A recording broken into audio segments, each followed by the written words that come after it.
visitors are millennials. Their average age is 34. They reflect the diversity of Los Angeles, and they see arts and culture as part of their lives. For our young visitors and everyone in our audience, it is core to our mission that we present thought-provoking programming that not only excites them, but also promotes critical thinking and compels all of us to think about important questions. With this in mind, we're presenting Soul of a Nation.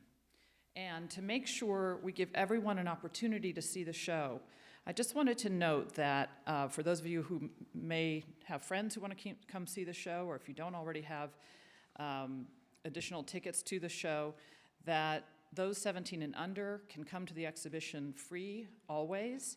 We are extending our free student and youth group tours into the summer this year. Students can obtain discounted tickets anytime, and the exhibition will be free to everyone each Thursday evening during the show's run.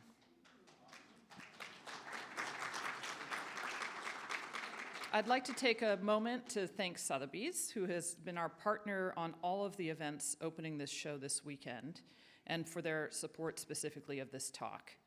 And now I'd like to welcome to the podium Sarah, lawyer, who has worked tirelessly on Soul of a Nation in the past year, ensuring that at the Broad, the power, beauty, complexity, and sustained originality of the artist's work in Soul of a Nation came through profoundly and clearly.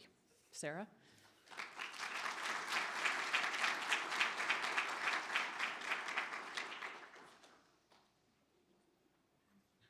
Thanks for that introduction, Joanne. Hi, everyone. I'm Sarah Lawyer. I'm the Associate Curator and Exhibitions Manager here at the Broad. I want to start with just a few housekeeping things. Please silence your cell phones. We are live streaming today's event, so at the end of the conversation there will be a Q&A, and I'll just ask you to speak up, speak loudly for the Q&A so that you can hear it on the live stream. All right. So thank you all for coming to today's Curator talk about Soul of a Nation, Art in the Age of Black Power, with Tate Modern curators Mark Godfrey and Zoe Whitley, moderated by Bridget R. Cooks. Thank you, Bridget, for your generosity with sharing your ideas and advice with me as we prepared for Soul of a Nation at the Broad, and for organizing with Frank Wilderson yesterday's inspiring symposium. For those of you who did not attend, or if you'd like to relive the day, you can find the entire program on the Broad's YouTube channel. We are thrilled to have Bridget moderating today's conversation, bringing her perspective informed by both her scholarship and her work in museums. Bridget Cooks is Associate Professor in the Department of Art History and the Department of African American Studies at UC Irvine. She is also core faculty in the PhD programs in Visual Studies and Culture and Theory, and the Master's Program in Critical and Curatorial Studies. Bridget's research focuses on African American artists, Black visual culture, museum criticism, feminist theory, and post-colonial theory.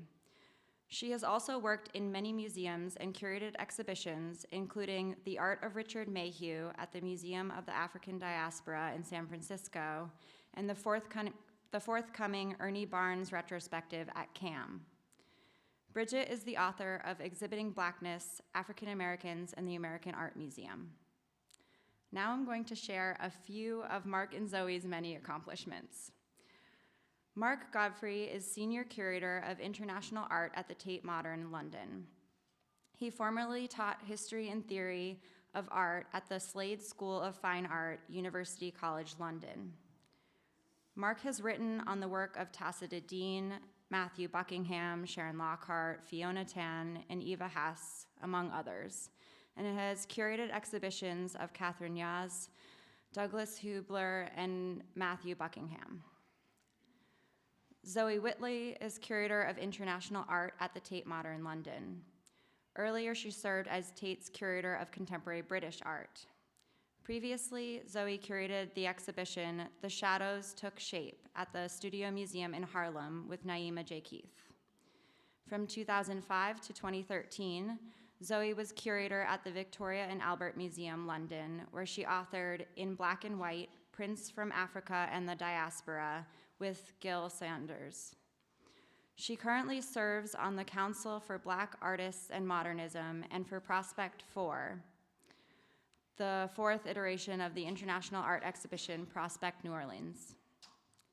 Together, Mark and Zoe curated the exhibition we are here to talk about today, Soul of a Nation, Art in the Age of Black Power, which features the work of over 60 Black artists working across the United States during the era of civil rights and Black power from 1963 to 1983. Before we welcome our panelists on the stage, I want to express what an honor it has been to work on the Broad's presentation of this exhibition. Mark and Zoe, thank you for collaborating with me, for your vision in creating this exhibition, and thanks most of all for staunchly keeping the focus on the art and the artists, many of which are here with us today. Artists, you want to just give a little wave?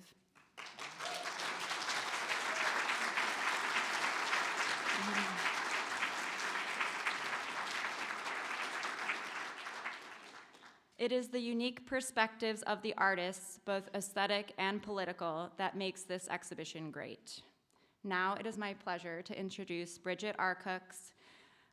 Mark Godfrey, and Zoe Whitley.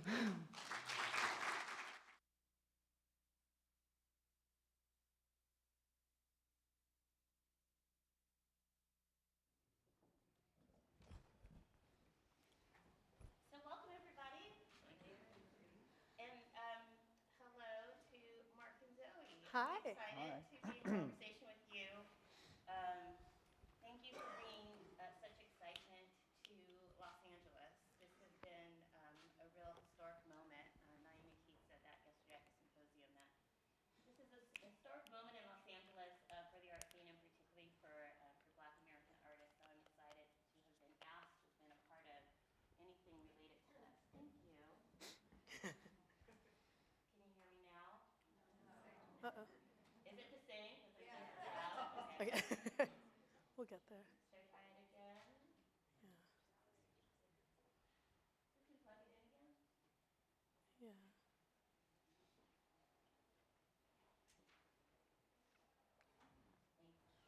Okay. There's no switch on that. Okay. We'll just be patient. Hey. Patience paid off. Okay, so I have some basic questions for Mark and Zoe to start with, and then we're going to talk about some other issues with the exhibition, but there might be some things that everyone or many people might be thinking about. So one of the big obvious questions is, how did you come up with the idea for this exhibition? Do you want to go first? Yeah, so at the Tate in London, we've been looking at American art from the 60s and 70s since the 60s and 70s. We have a great painting by Roy Lichtenstein in the collection that was acquired in 1966 and made in 1963. So it would be natural for us to think, you know, and I don't know why my predecessors back then didn't, but as to which other important artists were working during this period. And all the artists that are brought together in this show are really, really important artists. And so just the question as to what African-American artists were doing and which debates there were between them came to be the question that motivated this exhibition. You know, Roy Lichtenstein was working in pop. You could contrast him with Donald Judd. They're making work in completely different ways at the same time, just in the same way that Dana Chandler, sitting over here, was making work at the same time as Frank Bowling. And they actually sort of battled in print together. So we were interested in different communities of artists in different cities and different principles of aesthetics, different strategies of how to be a black artist at this time. And are the artists in the exhibition, are they being introduced to a British audience for the first time, or are they familiar, maybe even more familiar with the artists in Britain than a lot of American audiences? Well, specific to a British context, you have a figure like Frank Bowling, who trained at the Royal College of Art, famously received the silver medal in painting to David Hockney's gold, David Hockney being incredibly well known in Britain and elsewhere. I remember being a teenager and seeing the Hockney exhibition here at LACMA. But because of the circumstances of institutional racism, actually wasn't able to gain any traction in Britain and ended up moving to New York in 1966 and not only befriended a number of artists who were also in this exhibition, like Jack Whitten and Melvin Edwards, but began to write about many of the artists and the stakes and praxis around what it meant to be a Black artist making abstract work at that moment. So while I wouldn't say that the artists were better known in a British context, it's a funny thing that we've spoken about earlier, that it seems to be very much an American question forefront in people's minds, like how on earth did this happen in Britain and not here? And I have to admit that we never got the inverse of that question. No one in Britain was saying, why should this matter to us? This isn't, so it's interesting that from an American perspective, there's some surprise or even incredulity that there's an international appetite for this work, but exactly to your point, the same generation as Cy Twombly and others, or you mentioned Dan Flavin, but then we could talk about Tom Lloyd, also making light works, but not having the same visibility. I think that there's always an appetite for it, and in terms of our having thought about what it means to expand the canon, we've been trying to do that curatorially, both in terms of geographical spread, but that also means taking another look at the places you know well, and certainly within modern and contemporary art history, there's probably little ground that appears to be less well-trodden than post-war American art, but we still have a lot of work to do. I just also wanted to say something, in terms of the question, how did it come to be at Tate, and to connect Tate with the Broad. So if you go upstairs, you'll see the most incredible works by Julie Moretu, Mark Bradford, by Glenn Ligon, Cara Walker, Kerry James Marshall. And it's the international visibility and the power of that generation's work that we collect as well at the Tate. So we have also amazing works by Mark Bradford. And I think it's a natural question if you've got that generation to also ask, well, who are they looking back to? So Mark Bradford was interested in a number of artists in earlier generations, some which we have in our collection, French artists working with tearing down posters, Raymond de la Villeglay, for instance, but he was also very much inspired by Jack Whitten. So it was the research into the contemporary generation and their predecessors, which was another motivation for the exhibition. So it's like a rediscovery of other previous generations of artists, because so many contemporary African-American artists are getting a lot of attention. Yeah.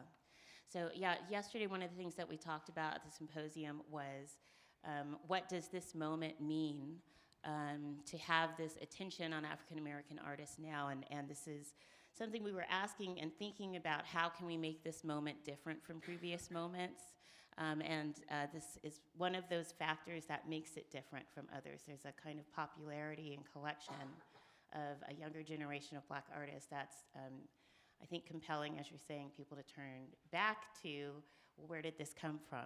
These are not the first Black artists that we have in America. So have you found, we should say something about where the exhibition has been. So it started at the Tate Modern. It goes to Crystal Bridges in Arkansas. It goes to the Brooklyn Museum. It comes to the Broad. And then there's 2 stops planned after this in Houston and then San Francisco, or is it San Francisco? And then Houston. And then Houston, okay. So Northern California is going to get a stop at the De Young. Can you say something about, just in terms of reflecting, the reception of the work in London and the reception of the work in different parts of America? Yeah, we were so astonished by the reception in London, but I think we were astonished in a way that we worked really hard to then be astonished. There's something about working on something and making it, and I think particularly in a large and kind of highly visible institutional context like Tate. And one of the things that I think has worked incredibly well for us was that we never took for granted who an audience might be. And so there was never a sense of, we'll build it and they will come. There was always a sense that actually many of the young Londoners who we would like to know about these artists, who we would like to say, you're welcome here, they may not know that Tate exists. And there's no point in being like weird about it or saying like they shouldn't. You know, if we haven't done the work to reach out to them, why would they? But there was, from the start, a visibly different audience coming to the museum, an audience that looked more like, well, certainly the neighborhood in which I live, but there were concerted efforts made to achieve that, both in terms of where the exhibition was advertised.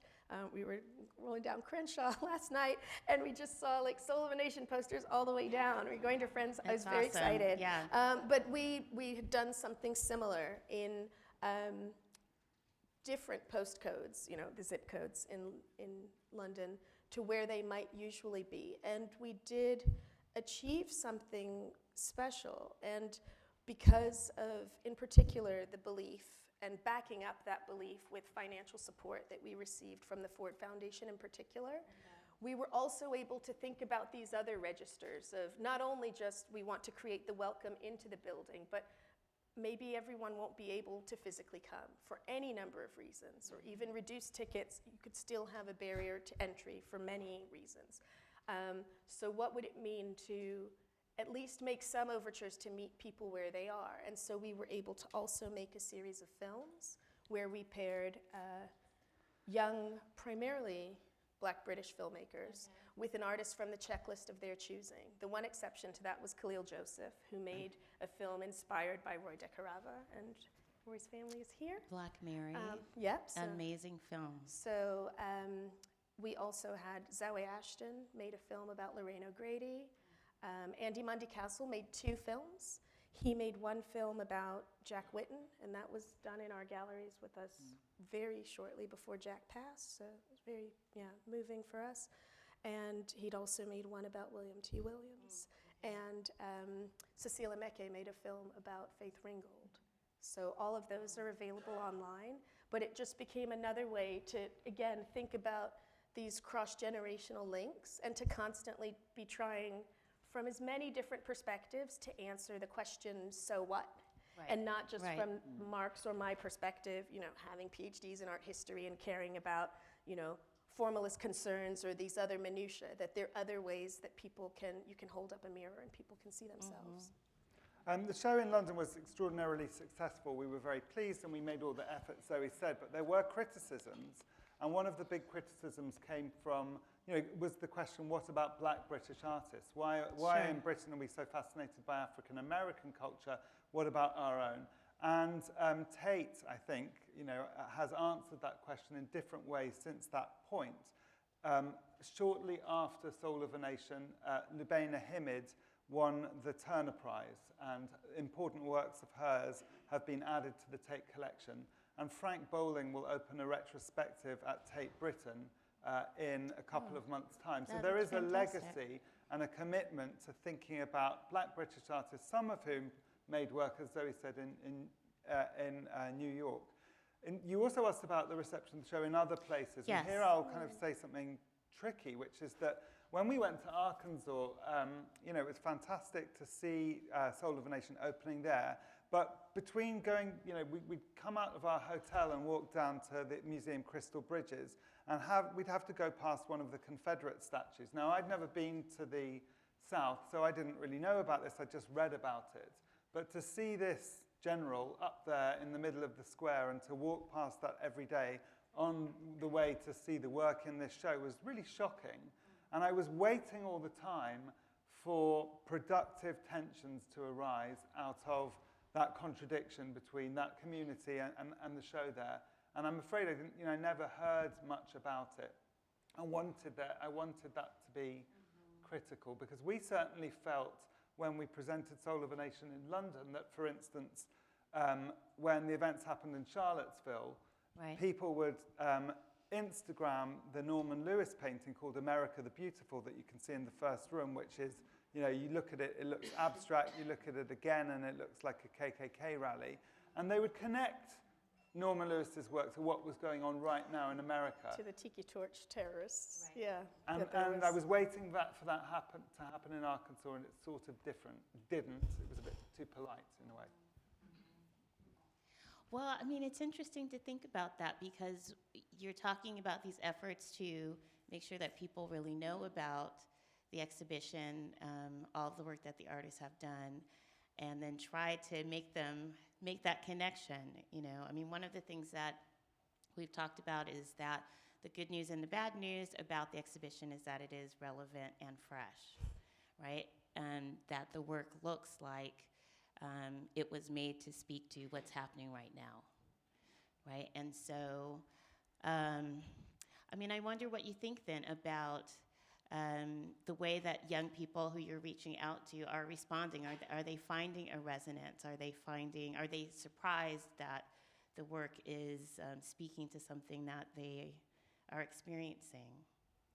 I wouldn't say surprised. I mean, maybe it's because it's us and they're speaking to our faces, but a lot of people have just expressed a lot of gratitude or sometimes anger that they didn't know about this before, or that it wasn't taught in their schools. I've traumatized some very small children on the young school children tours with paintings by Faith Ringgold in the blood, Yeah, and had to it's kind of okay. bring people back and say, it's okay, there's a hopeful message in there too. No, there are as many responses as there are responses in the exhibition, really. I think people have really taken to it, but I suppose every aspect, all of the reactions have been so much more personal to people. So whether it's kind of high key emotion or, you know, excitement or anger or, you know, being moved to tears in some way, there has been, just a lot of, many people have expressed that it's something that they've been waiting for. Right. Or that it's work that they hadn't been able to see before, even where we're absolutely in both scholarly debt and kind of on a personal level debt to people like Mary Schmidt Campbell Right. or Kelly Jones for their exhibitions. There are people who may know the catalogs or know the names of the exhibitions and didn't get a chance to see them. So sometimes even where there's overlap between previous exhibitions, people having the opportunity to see that work again has meant something to people. And how have the artists responded to being in the exhibition? Well, the exhibition wasn't news to them, and it's very important to say that Zoe and I, in our curatorial work, made efforts to go to meet as many artists as we could. There was a budget, so there are some artists that we only met for the first time at openings, but we did spend a lot of time in studios, you know, whether it was Zoe visiting Emery Douglas in Oakland, or I went to see Raymond Saunders in another place in the Bay Area. We spent time in Sam Gilliam's studio in Washington, D.C., and Jack Whitten's and so on. So we really wanted to present the ideas to the artists, and in some cases that led to us finding works that had never been shown that were really relevant to the show, like the Jack Whitten triangular painting, a homage to Malcolm X, that's downstairs. When they've come to see the exhibition, I'm very proud to say that they've respected the scholarship behind it, and they've respected the attempt to really privilege these works as aesthetic objects, so that, you know, we've made every attempt to light them well and to install them with space and all of those things. And most artists, have really embraced the exhibition, and I'm interested as well about a couple that kind of have kept their distance for different reasons. Maybe you could say something about Emery. Okay. Yeah, I mean, it was really phenomenal seeing him. My first job at the V&A as an assistant curator was cataloging a collection of propaganda posters. So some of the prints that are in the room on Art in the Streets, I had written, I've numbered them in pencil when I was 23. So my first job. But It was phenomenal speaking with him because he is an artist activist, but he is an activist first. So when I went to visit, for instance, he was just coming back from a trip spending time with artist collectives in Palestine, and was shortly about to undertake another trip to Chiapas, having done a series of works and beautiful embroideries with some artist collectives there. So while there was in every way cooperation and a willingness to answer questions and to talk about his aesthetic rendering of the police as pigs, for instance, or works that he has in his own homes, or which posters and prints of his mattered particularly to, say, Kathleen Cleaver, other members of the party, and to think about that and how they circulated. The notion of the exhibition as a kind of frame for the work is less interesting to him, because what drives the work is coming from a place that has always been motivated by a belief in political change. And so the ways that he manifests that and works with other artists, there isn't a need to engage in this context, and I respect that. And another artist who hasn't come to events is David Hammonds. And David Hammonds, from the very beginning, wanted surprise. You know, not just to make disruptive works, but to challenge any idea about an artist's relationship with an institution or with a market.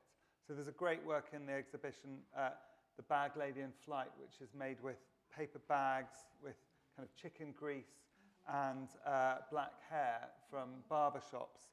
And when he made that, his work was kind of doing reasonably well commercially. The body prints were doing very well.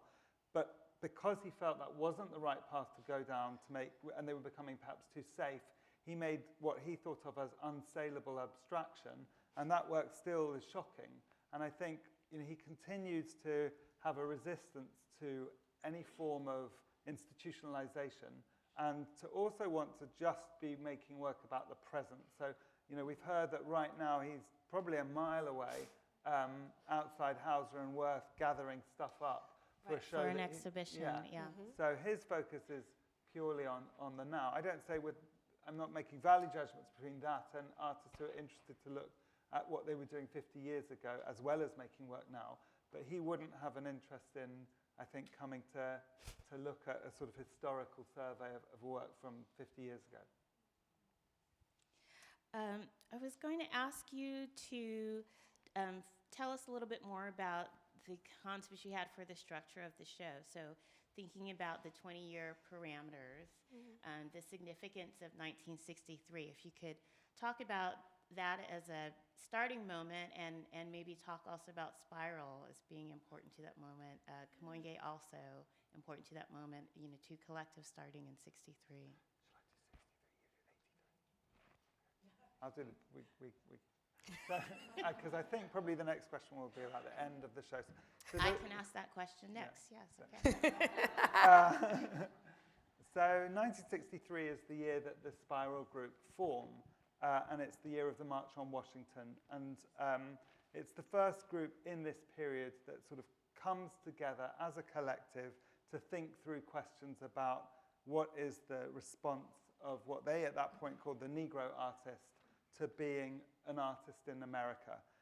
And for 2 years they met, and then in 1965 they had their single show, and that group included Romer Bearden and Norman Lewis, among 13 others.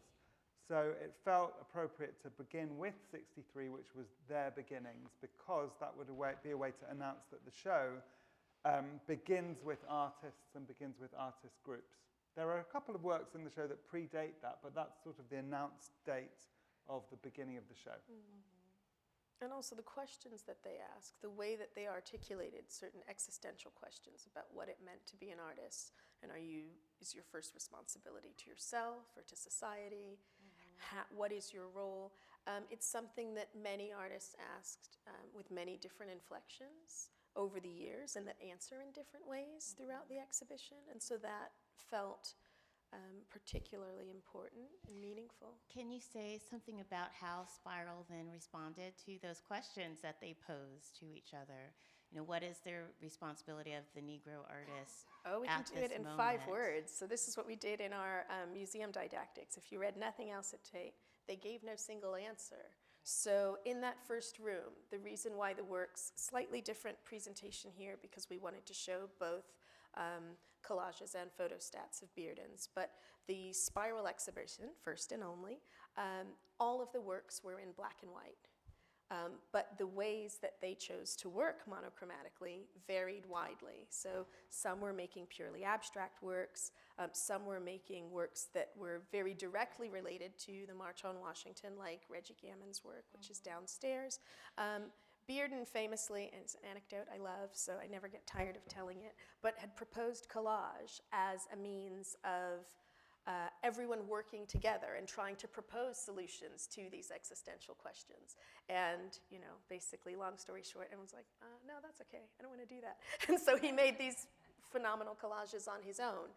But they became also a way of proposing a solution, of thinking visually what might be a proposal. And so as an exhibition, it became a way to show rather than tell the way that these questions were kind of mulled over.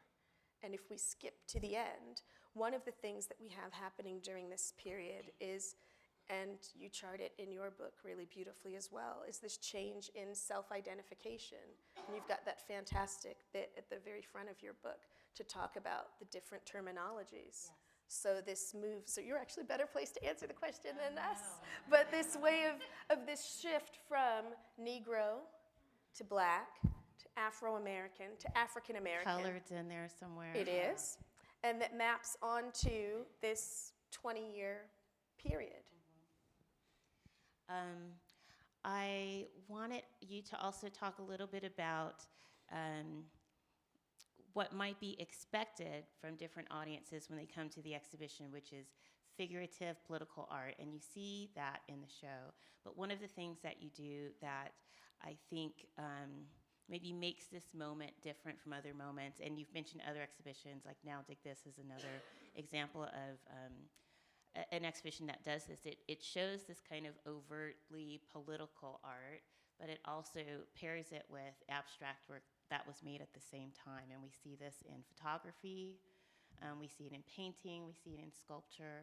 And I'm wondering if you could say something about those two different types of approaches. And I don't mean to reduce it to just abstract and figurative, but there's a whole array of perspectives and diversity of what approaches there were to what Black artists were trying to do.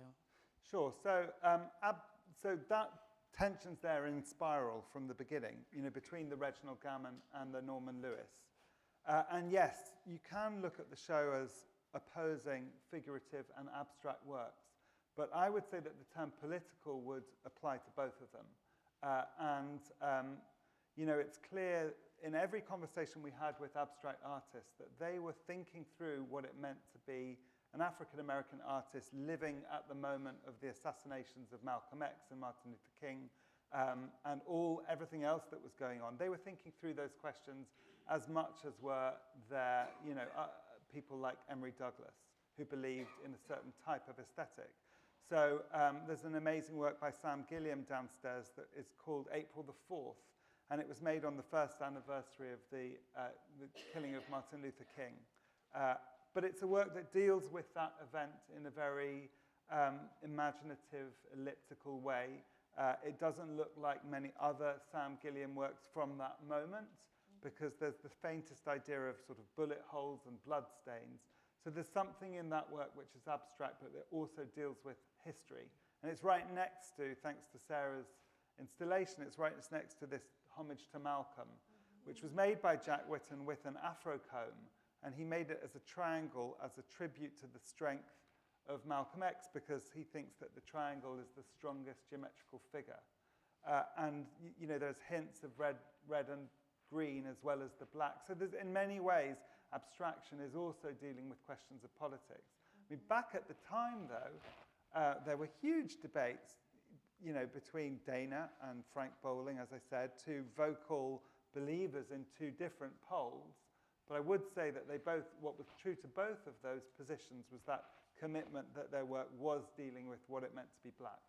And I think that's one of the things that is incredibly important in this show, then and now, many of us live with it, is this sense of really wanting to kind of crack open the irreducibility of blackness. I like to say that it's almost like Mark and I ran across the room and did a high five in the middle. So in our catalog, if you choose to read it, my essay is actually looking at the inverse of that, the fact that many of the artists working in a figurative tradition then weren't being taken seriously on technical or formalist grounds, even though they might also be innovating in paint or in these other ways and thinking very seriously about the materiality of color and the affect of a certain tone or using pigments in a particular way. This is something that Faith Ringgold was thinking about.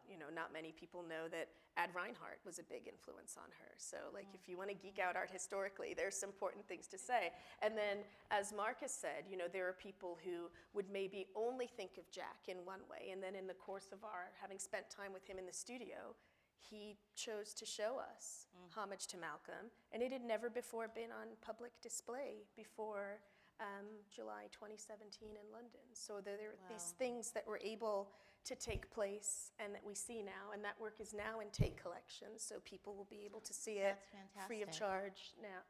So that the idea is that not that this is just a moment. It's what you were talking about yesterday, this difference between a moment and a movement, and even if movement is slow, there is hopefully a forward progression. I was thinking also about the role of photography, that there's so many photographers that didn't choose figuration and abstraction, and there's many different photographers that we can talk about. I'll just say Roy de Carava because he's my favorite. Can't say that. There's so many brilliant photographers in this room right now. But I'm leaving now. Duck for cover. I'm not putting anyone else down, but there are some of his pictures are the ones that have stayed with me my whole life. And for me, I would not be able to characterize him as a figurative photographer or an abstract photographer. For sure. And many other photographers, yes, are also not choosing. Is there something maybe you can say about photography in that kind of thematic choice? Well, we would characterize him as an artist, first and foremost. Okay. And that's an important distinction because we obviously didn't include people who are primarily photographers. For instance, Gordon Parks, even though the work is extremely famous and extremely important to a consideration of this period. But we wanted to place the emphasis on artists, and it became clear to us in our research that Roy de Carava was primarily working as an artist. He had been in dialogue with Norman Lewis, with others. These were his friends. These were the people who he traded works with sometimes. And that he wasn't making work on commission. He wasn't making work for Newsweek or Time magazine, but he was making work as an artist. He was hand-printing everything and coming up with an amazing aesthetic of blackness. So it wasn't just the subjects he was photographing, but how he was treating tonality in his work, pushing very dark tonalities so that you as a viewer have to look into the image and you're slowed down as you do that. So after a while, we just thought, okay, we've got we've got one room, and we're going to just put, half of it will be on Roy de Carava, and half of it will be on a group of amazing other artists who very much looked up to him, many of whom are in the room right now, who originally formed under the group Kamoingi, and he was their the first sort of president of that group. Can you say something about, I'm thinking about the way that the show is organized, and so there's, of course, the focus on different individual artists as contributors. There's a focus on place as well. But there's also a focus on the collective. Can you say something about the significance of collectives in this 20-year period, or what you discovered in your research about why collectives matter? I think they matter for so many different reasons. I mean, some of it was, emotional support as much as anything. With a group like Spiral, there was this sense of needing to discuss one's work with someone else to try and work through what a series of solutions might be. Bearden famously said that at one point he felt that Black people were becoming too much of an abstraction. And, he trained with George Gross, or under George Gross, and then began to move back toward the figuration for which we may know him better.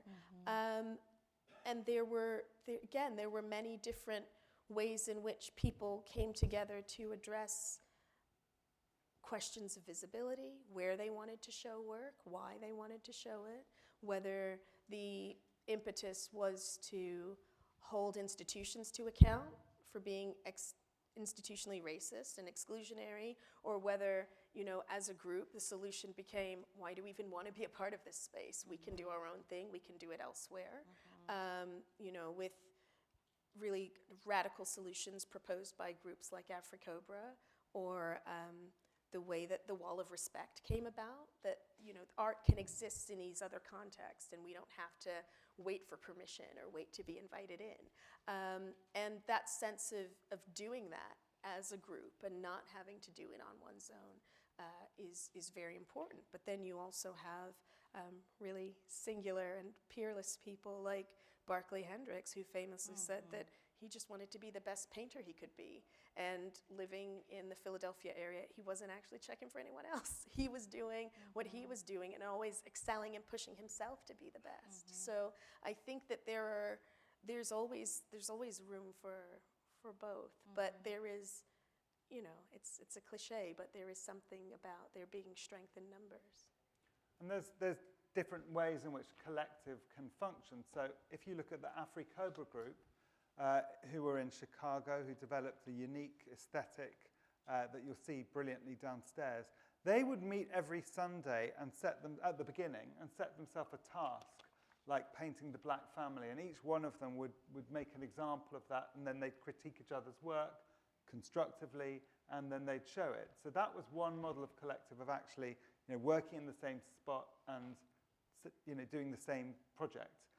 Another looser idea of a collective is the affiliation of artists working on the Bowery in New York, downtown, going in and out of each other's studios. So when Melvin Edwards makes the curtain for William and Peter, it's for that's downstairs. That's named after two of his studio mates at the time, one of whom's William T. Williams, and again, Sarah's put the painting of William T. Williams right next to that.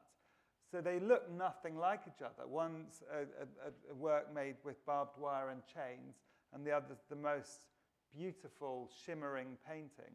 But it's about artists who talk to each other and formed a sort of an emotional and aesthetic alliance.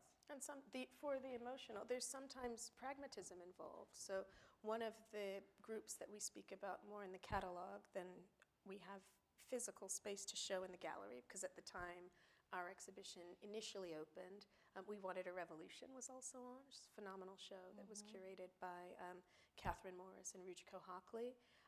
That the Where We At collective the women artists used to meet, and that way they could have a potluck and watch one another's children. So you'd actually have time and space to make work. And even the second painting that you see of Emma Amos's in the room on Figuration, it's a painting called Eva the Babysitter, and then you've got her young daughter India kind of half in the frame, but exactly like a toddler, like not keeping still and not even contained by the stretchers of the canvas. But there's something really poignant about a woman artist taking a moment to make the subject of the work one of the people who makes possible her freeing up time and headspace to even be able to paint. And it's another way to bring in the social and the pragmatic, as you're saying, and the aesthetic. So that the work is always, perhaps, or for many of the artists, about a much larger perspective than just something that's just about them.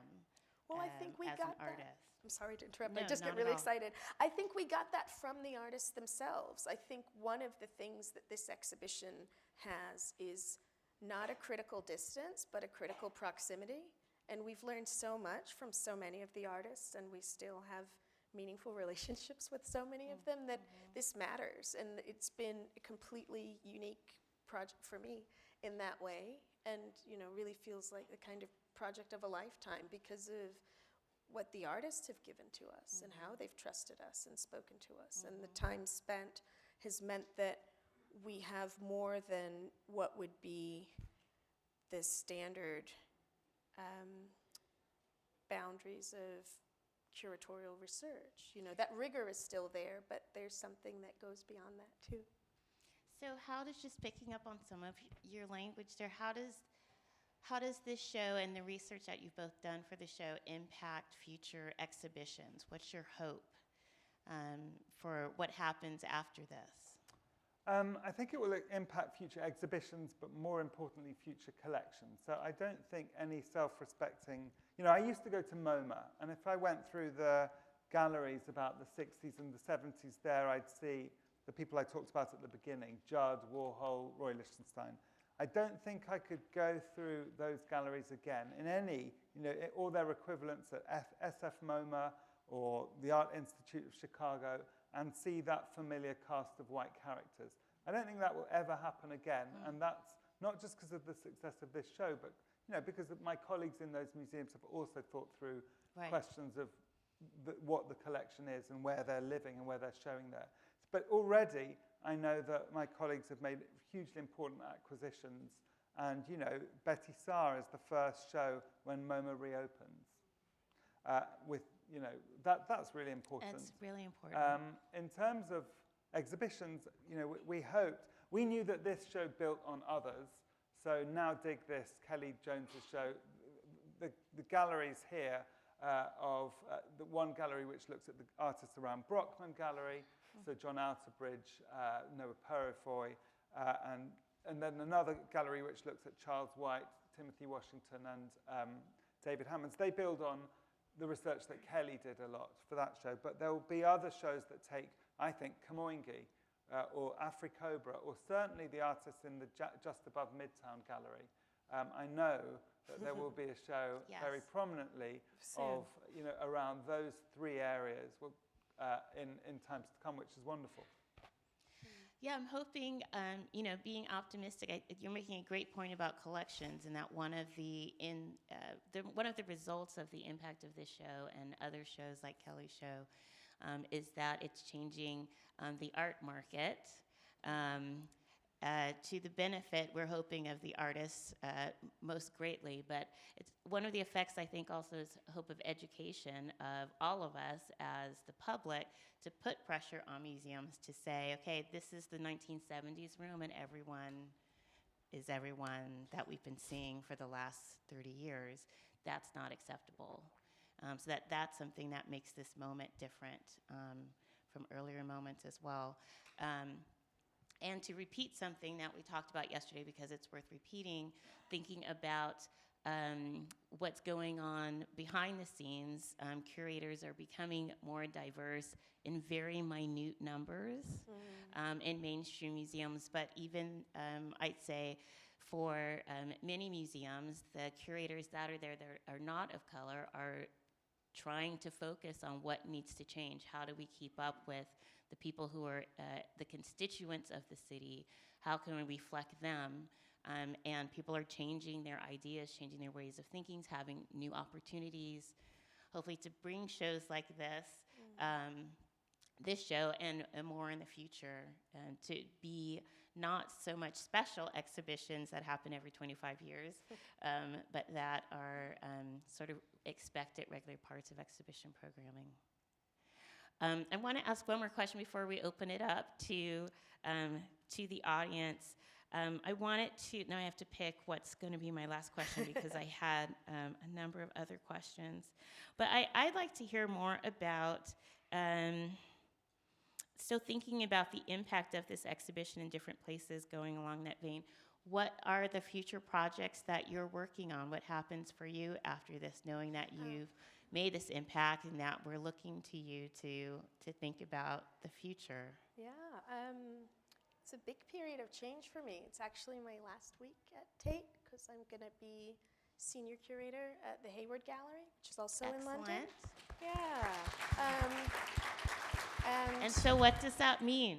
I have So- to do this as well. It means that I will be like in a position to make more decisions Okay. and to curate more shows. Great. In another public gallery space in Okay. London. And I'm also the first ever external curator of the British Pavilion in Venice. So Oh, I'm going fantastic. to Venice after this to install. So yeah. Yeah, So if any of congratulations. you guys are coming to the British Pavilion this year, to the Venice Biennale this year, I will be there. Fantastic. Yeah. Congratulations. Thank you. And Mark, can you top that? Yeah, sure. Oh, sorry. No, I can't top that. I didn't. Well, no. There are projects that I'm working on that relate to the legacy of Soul of a Nation, but projects that Tate is working on that I'm not working on that also relate to it. So, for instance, Cara Walker will do the Turbine Hall Commission Yes. in October. That's fantastic Yeah, news. that's exciting. But in terms of our collection, since Soul of a Nation, I've worked on important acquisitions of what we consider to be sort of the next generation of artists who are articulating positions that, you know, come after this point. So, for instance, we did acquire a major Kerry James Marshall, and we have just acquired a really important Adrian Piper work, an installation from 1990, which is called Safe, which deals with found images, usually found in Ebony magazine, and which are sort of rephotographed with text over them, and an audio track that is hysterical and depressing about institutional racism. And I'm also right now working on a Lyle Ashton Harris acquisition. And I think sometimes people have come to the show and said, well, what about queer voices within the show? And I'm not sure that, of course, there have always been queer black artists, but they may not have been articulated as much. We've got a Buford Delaney painting, but Lyle Ashton Harris might be one of the first moments where you see that position really fully articulated aesthetically, and we hope to build on that in future acquisitions for the collection. Okay. Oh, can I add one more? Yeah, of course. So, and I also written a children's book about Frank Bowling that will come out when What? his retrospective comes out. How So that'll be fun. exciting. Yeah. What's it called? It's called Meet Frank Bowling. Meet Frank Bowling. Okay. Yeah. That's great. Congratulations. Thanks.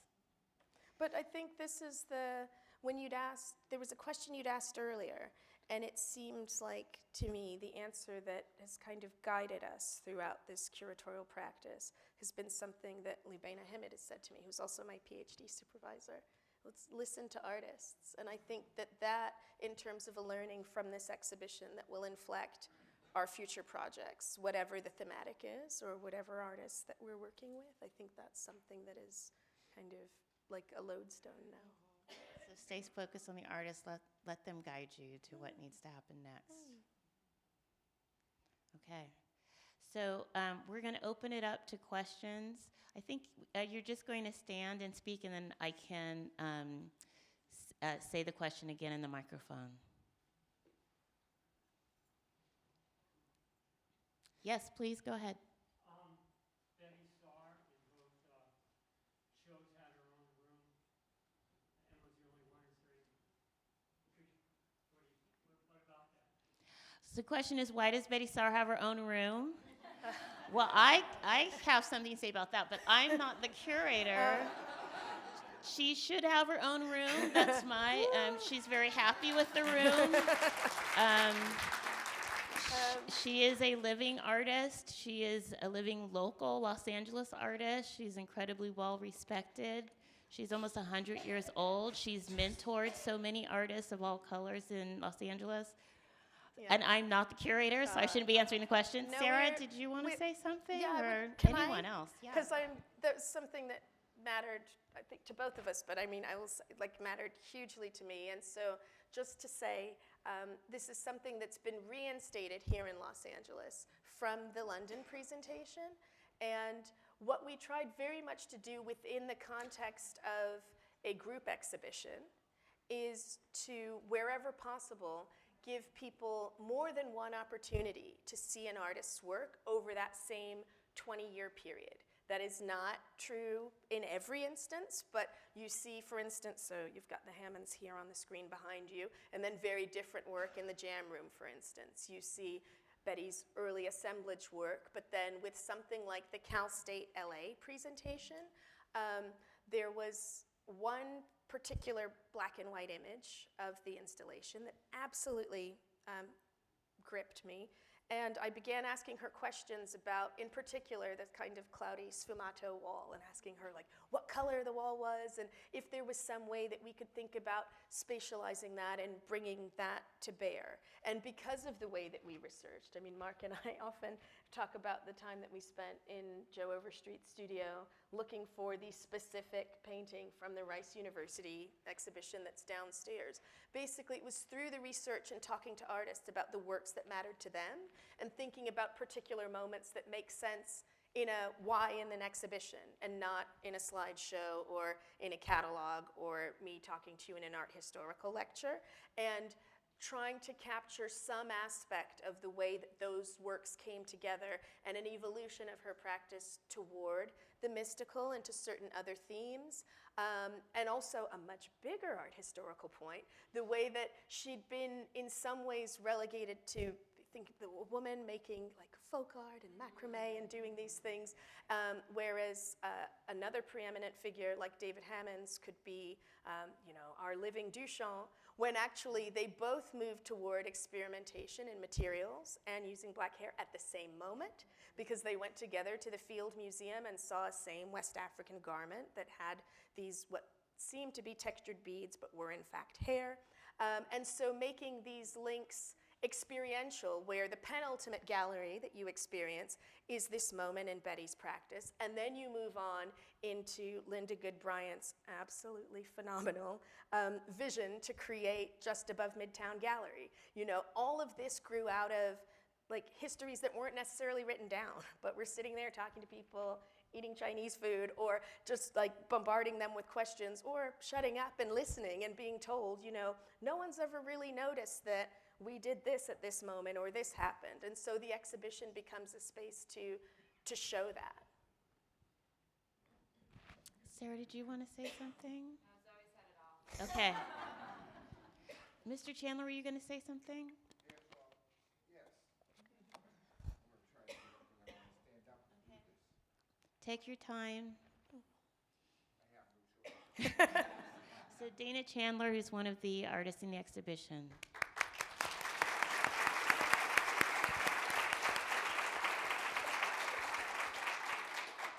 I'd really say something about these two young people sitting up here right now. If we had roses, we would be throwing them at their feet. Because they did something utterly amazing, which is they brought us to the attention of the world. And so many of us have been working for many years and nobody's ever noticed. And even more than that, nobody's ever bought anything. Because as I said yesterday, one of the chief challenges we have had as artists is we have not been able to afford to do the art. And because of these two young people, some of us are starting to get our work bought who would never had gotten their work bought, which is a hint. And I hope it will be a productive hint. Because as I said yesterday, now along with being shown, we're getting tremendous amount of praise. Have you ever tried to buy anything with praise? Did I make my point?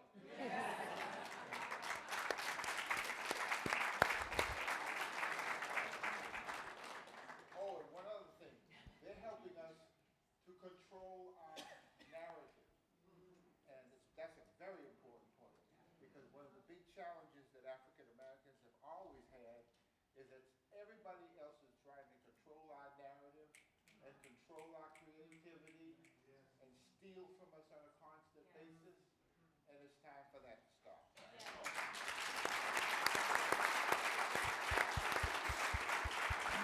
Thank you. Yes, standing up, go ahead. Hi, so I have a question about the intention of organizing the show from a distance in England. And then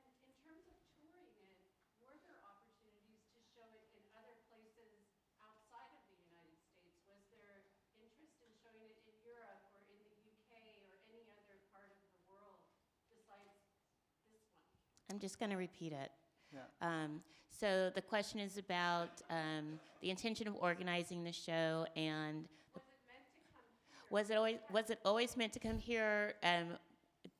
Were there plans or opportunities for it to go to other places in Europe? Or other places in the world. Or in the world? Okay. When you, the answers are somewhat logistical as well as kind of theoretical, which is that a lot of the work was borrowed from here, and so it makes more sense to share costs of crating and conservation and transport at the same time as bringing the work back to America that we've shipped from there. In terms of other European institutions, I would say that we're proud at the Tate to be sort of ahead of the game of others in wanting to rethink these histories, because you can still go to amazing German museums and go through their really wonderful collections of pop and abstract expressionism and minimal art, but not see any of the artists who are in this exhibition. Stedlich's just about to open the Jack Wynton show, though. Yeah, So these are the things, they're incremental changes. But it's changing a bit, and I was, in the summer, we both were in the Kunstmuseum in Basel, and the Kunstmuseum in Basel is a fantastically important institution, has given American artists support, way back when. They were the first museum to buy a painting by Barnett Newman, but they just gave Sam Gilliam the most beautiful show that was looking at the period covered in this exhibition, and we were both connected to that exhibition, and so Sam's work was very visible in Europe, in Basel, at a very key moment in the international art calendar when it was the Basel Art Fair. So things are changing a little bit, but when Tate wanted to get this work seen, our primary dialogues were with American institutions. Other questions? Yes, please, standing up. Hi, I was happy to hear you mention Kelly Jones earlier, and I was just curious whether or not her Now Dig This had any inspiration or any bearing on you deciding to pull this exhibition together.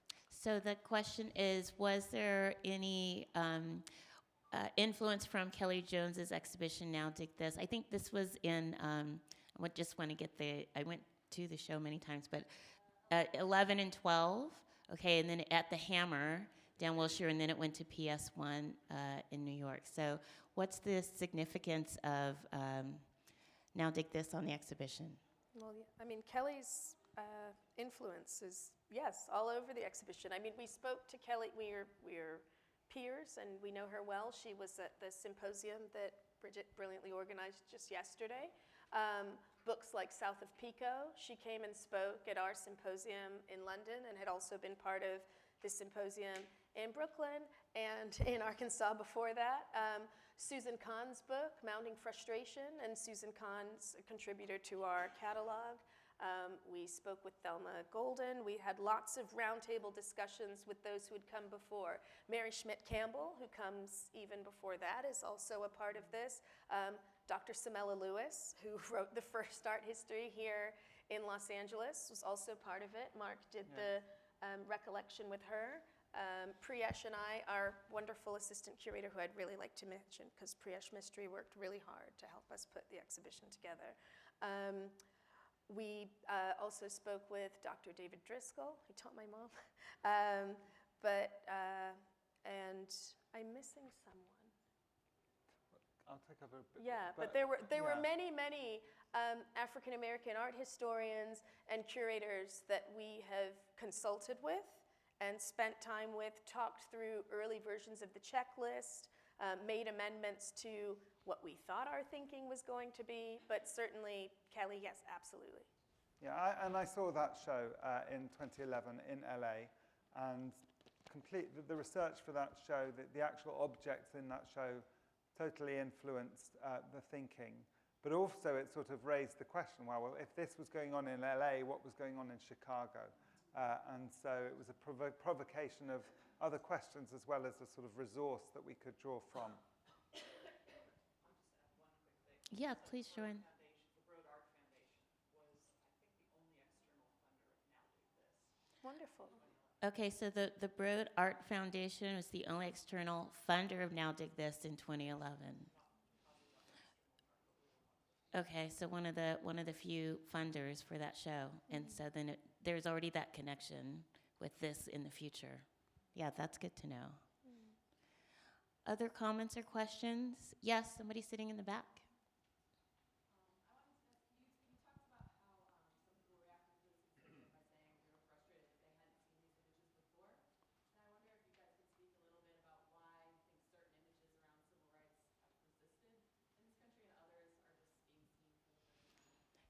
So the question is about the fact that there are images in the exhibition, there are objects in the exhibition that people hadn't seen before.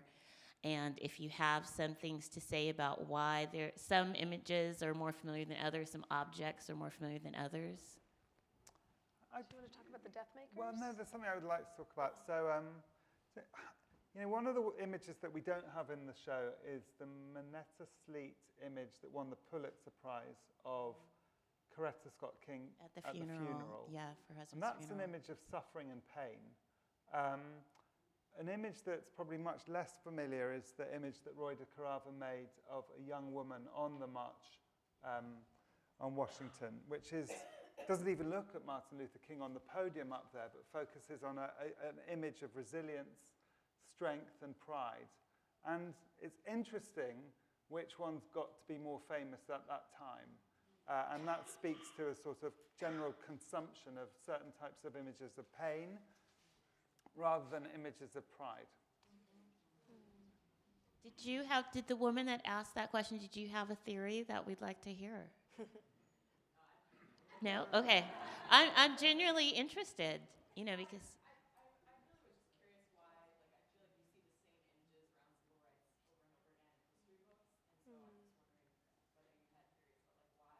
Well, that That's would be one. And then the other is, I would urge everyone when you're going back through the exhibition to spend time back in the second room.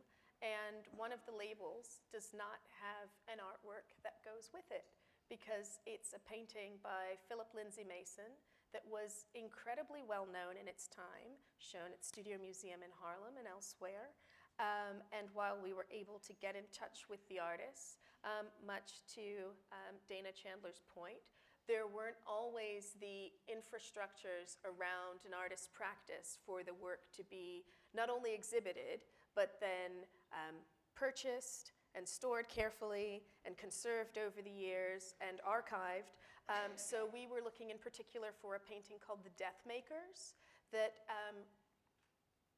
reinterprets in what is a kind of Tondo painting type composition the body of Malcolm X being carried out of the theater on the stretcher by 2 police officers, but the 2 police officers are rendered in a slightly surrealist manner as skeletons.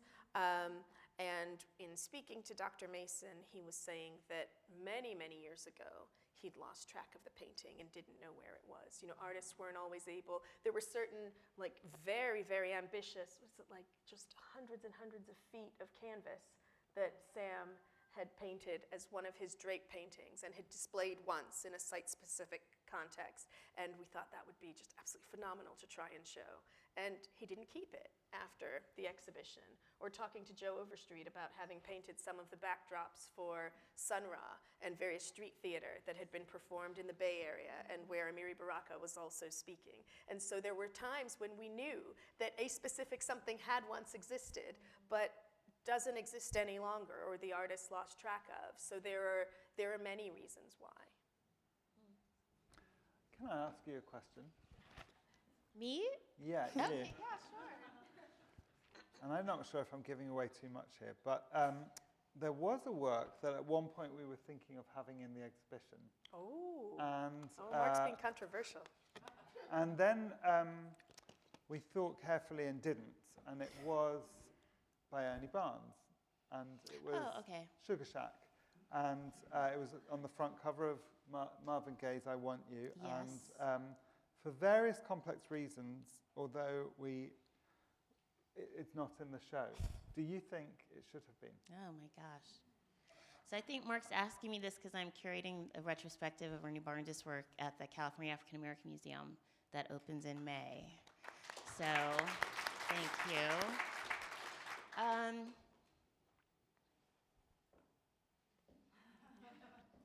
mean, my answer is yes, and I'm also trying to figure out where exactly it would go. I almost want to see it in the space where we have Mr. Chandler's work, and there's the murals that are being projected that Sarah has on the murals. There's something about movement and figuration, I think, in that space. That painting, and this is the painting that a lot of people know from watching Good Times, right? So it's very elongated figures. Ernie Barnes always painted figures with their eyes closed, focusing on the idea of an inner spirit of people. And it has become, I think, along with, for some people, not everyone, just the Good Times theme music, like a kind of black anthem, you know? And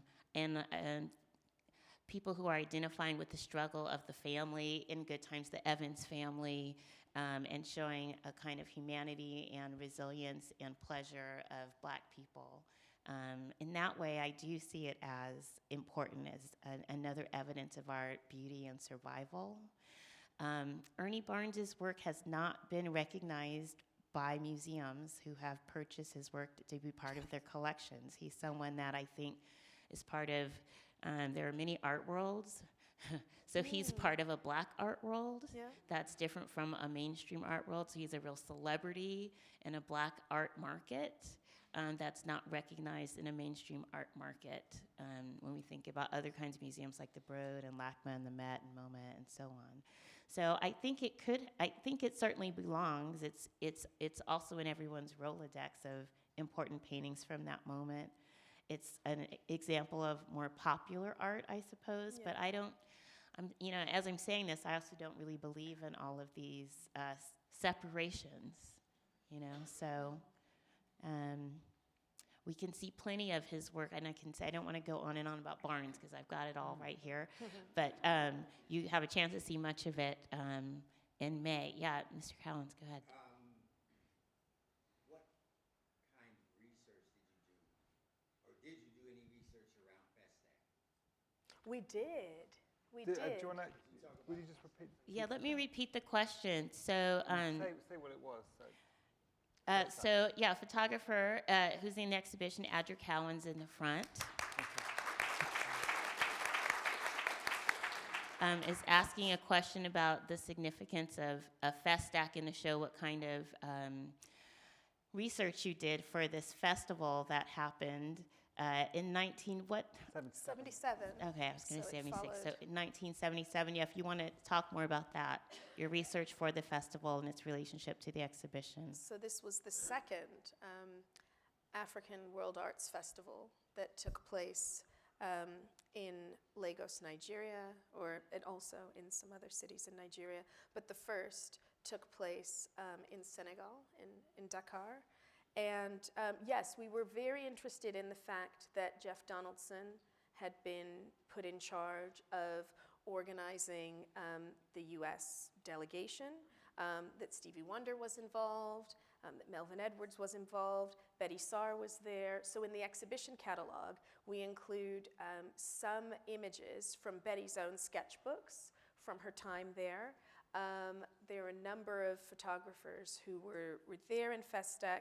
We wound up in a situation where there are only so many stories that one could tell. So there are other artists in the exhibition that might have made sense in one room or another, but perhaps they were living in France at the time or elsewhere. And so while we felt that we'd be remiss to not mention it, and while it has a place in the catalog, because we were focusing on exhibitions and a certain type of visual art history that we could show in the space that was rooted in an American context, the fact that that was something that took the art and then happened in Nigeria was something that was incredibly important. Melvin Edwards has given us a lot of history about being there with Damas Nwoko and many other people, but it wasn't something that even within the 12-room context we felt we'd be able to do justice to and then bring people back round to the the wider narrative that we were constructing experientially. But this is one of those things that there are always so much more to do and say and our research did show us a couple of things that I think are worth saying. One is, the exhibition's divided a lot into cities and different communities who didn't necessarily see each other's work. And we kind of realized that one place where they did meet was in Lagos, Nigeria, at Festac. So, Betty Saar and Jeff Donaldson and Melvin Edwards were all there at the same time, but they may not have seen each other's work in took amazing photographs there. Yeah, but then, and you as well. Yay! I'm sorry. Everyone we spoke to when we did say what happened at Festac, they all said the same thing. Amongst other things, they said they remembered going to the shrine and seeing Fela Kuti, which is, I think, fantastic. That was the big draw. Yes, go ahead. Yeah, I was kind of wondering, I asked this gentleman a question last night. I actually had a great opportunity the last 3 days to spend time with Dr. Bernard Lafayette, who was one of Dr. King's lieutenants, and he was with him the day before he was assassinated. But the question I asked him last night, were there any artists that captured that mood from the day after Dr. King was assassinated, about the mood of the country? Afro-American or any other type of artist? Are those in your show today? I see a lot of stuff with protests, but I don't know if any of the day after King was assassinated, did they capture the mood of the country, abstract or figurative? I think artists work in complex ways. Often it's not going to be the day after, but how that permeates into the life of the studio. And a year after is when Sam Gilliam made the painting that's downstairs called April the 4th, titled On the Anniversary. So it did, a proper consideration would take time. Do you want to say about the stretcher? And we realized when we were hanging the show that on the back of that painting, which we'd come to know as April the 4th, that's its title, that he'd actually written MLK on the back of the stretcher. That he'd changed, and that's one of those kind of nuggets of research that you can do only as a curator. So if there's young art historians, become curators instead of... but he changed the title from MLK to April the 4th to have a more nuanced relationship with that moment. I'd quite be interested to ask, because Dana, you often made works very soon after big events happened. So if Huey Newton went to jail, you'd make a free Huey painting. Or if the police had been beating someone in the park, as you'd seen that one day, and then you make a work in response. Did you make a work about King's assassination? Yes, but it's gone. Right. Like a lot of the work. Yeah. For all the reasons you were talking about. Yeah, and so, and the work of Mr. Chandler's that you'll see downstairs is actually the second, because the first was stolen from the time it was on view. And we have an image in the catalog of you standing next to that first version of the painting, and then it needing to be, you were still emphatic and had the same, or I would say even more impactful. Painting Yes, of Fred Hampton. Of Fred Hampton's Door, so excuse me, I'm sorry. It's called Fred Hampton's Door 2. Yeah, what happened was the piece was stolen from the World's Fair in Spokane, Washington in 1974, and it totally pissed me off. Just say who Fred Hampton was. And so what I think said I to know. myself is, I'm going to find a way to do it again, in a manner in which you ain't going to be just able to steal it and stick it in the box. And so I went and found the door, because what had happened in Roxbury at that time was the Boston Redevelopment Authority was tearing down the black community, as they would do, as authorities like that were doing all over the country, in order to make way for the usual white crap that they always used to put in the place of our black communities. And so I got a door for one of the buildings that were torn down, and I did a few things, and that's how this piece came about. Thank you. Can't walk away with that.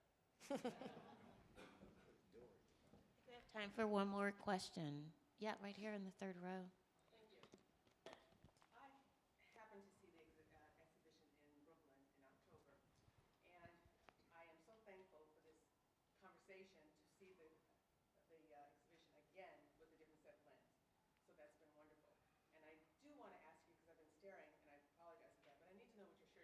Oh. Oh. Yeah, it says, stop calling 911 on the culture. That's what it says. It's a shirt by a young African-American designer named Pierre Moss, or that's the label, is Pierre Moss.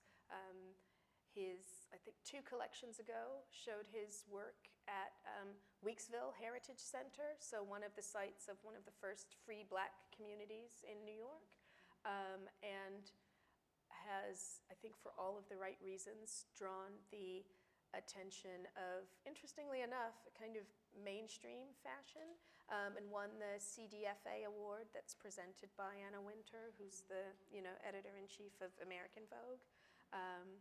But this T-shirt came out, and a significant portion of the proceeds goes to legal funds to help young African Americans. And I missed the boat the first time, and then a good friend who also knows him, Kimberly Drew, who used to be at the Studio Museum and then at the Met, sent me a text saying they were going on sale at midnight. And this was US time, so I woke up in the middle of the night in the UK to buy this shirt. So I didn't mean to talk about the T-shirt, but yeah, that's what it says. And I'm glad. I'm really glad you've got the chance to see the show here after Brooklyn, and particularly because Sarah has managed to amplify the Los Angeles rooms that were in the show already by really brilliant decisions to bring in some loans from the Californian African American Museum. John Riddle's in the exhibition John now. Riddle, key work by David Hammonds called Admissions Door, another couple of body prints by David Hammonds, earlier works by the artist Daniel LaRue Johnson, who we had a later work by already, and there's also a very beautiful Fred Eversley. So these are all LA artists, and we hope in the next 2 venues that the curators there do such a sensitive job in adapting the exhibition to their local histories as well. Okay, thank you very much.